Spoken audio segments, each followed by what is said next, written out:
Hello everybody, welcome back to my channel, The Medieval Reader. So today's play is Julius Caesar, and I am, as usual, the last ShakeTuber to make a video about Julius Caesar.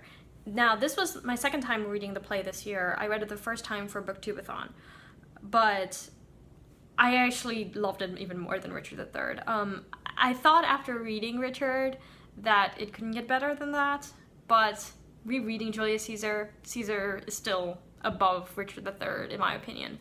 I really liked how Julius Caesar's sin is hubris. It's presented as hubris more than ambition, because all of the characters are ambitious. Cassius is ambitious, Brutus less so. At least he's presented as being the most selfless of the characters in the play.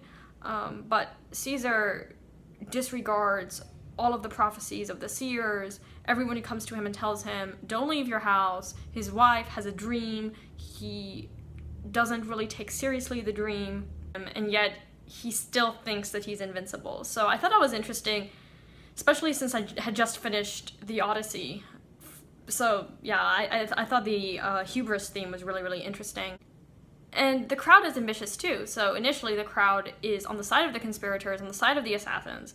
But then when they learn that there is a will from Antony, who is clever and knows how people tick, they're completely on Antony's side, and they want to avenge the death of Caesar. And so it's just so interesting to see, once again, like in Richard III, how the death of Julius Caesar, how the villain really shows how similar the villain actually is to the other characters. We get to see how when Julius Caesar is killed, throughout this entire play, all the other characters are equally ambitious. Cassius wants to be Caesar. They're not that different from the king. So I'll just read you one of my favorite passages in the play. It is between Brutus and Antony. Brutus says, "Good words are better than bad strokes, Octavius." So Antony is with Octavius, and he's speaking to Octavius, and then Antony responds, "In your bad strokes, Brutus, you give good words. Witness the hole you made in Caesar's heart, crying, 'Long live, hail Caesar.'" I just thought it was really funny.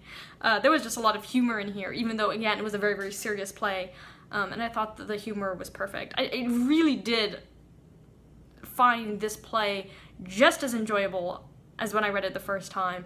I was kind of on the fence as to whether I was going to actually reread this play for ShakeTube, and I'm really glad that I did, because it was completely worth it. So now, since this is kind of supposed to be a Friday reads, I want to talk about a book that I just recently purchased. I don't do book hauls on here, but this is really important. So I just purchased my first Harry Potter book, Harry Potter and the Sorcerer's Stone.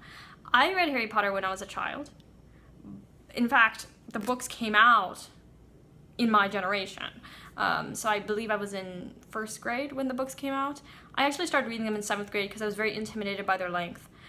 But I never owned a copy because my mom didn't want to spend $35 on a hardback, and she wasn't into fandoms, any of the Pokemon, Yu-Gi-Oh, whatever. She didn't want to deal with that. She knew it was going to be an expensive endeavor to have to, like, keep up with all of that. So I never owned any of the books, but I've read all the books. I've read the first book, so this one I've read 3 or 4 times, but I have not reread the other books in the series. So I really want to do that this year. I believe this year is the 20th anniversary of the publication of The Philosopher's Stone, which is the British version title of this book.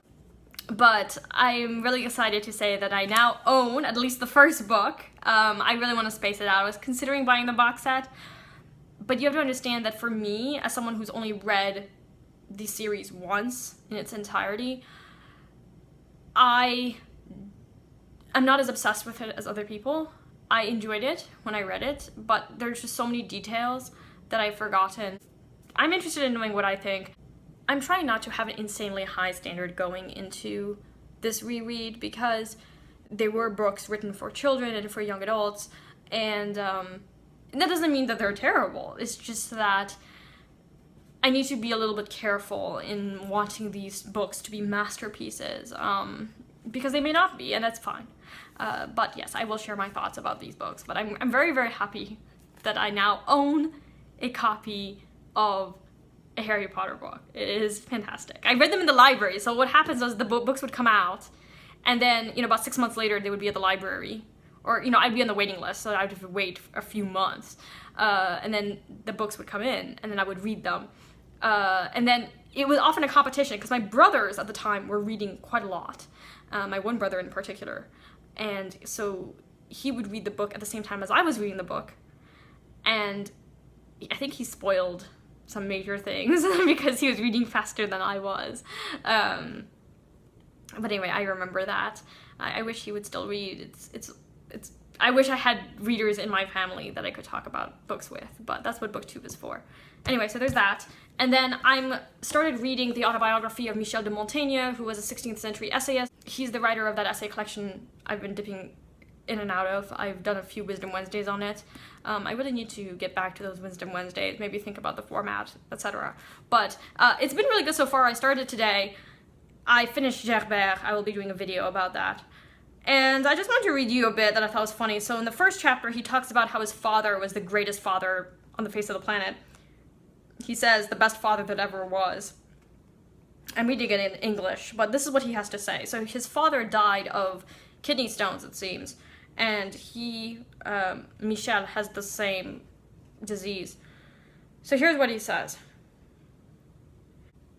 My antipathy against their art, the art of doctors, so he's talking about doctors here, is hereditary.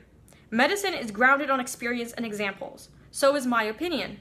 My father lived 74 years, my grandfather 69, my great-grandfather, born in 1402, almost fourscore, without one of them tasting medicine of any kind. Anything out of the ordinary diet they held to be a drug. Is not this an appropriate and telling experience? I do not know if the doctors can find me in all their records 3 men, born, bred, and dying under the same roof, who lived so long by following their rules. They must confess that if I haven't reason on my side, at least I have luck. And with doctors, luck is worth a whole lot more than reason. So Michel doesn't love doctors very much. Doctors had the reputation well into the 17th century and perhaps even later of killing their patients. As you know, he seems to think that it's just all random chance, that doctors don't know what they're doing. I'm very happy that I'm living in the 21st century, where we have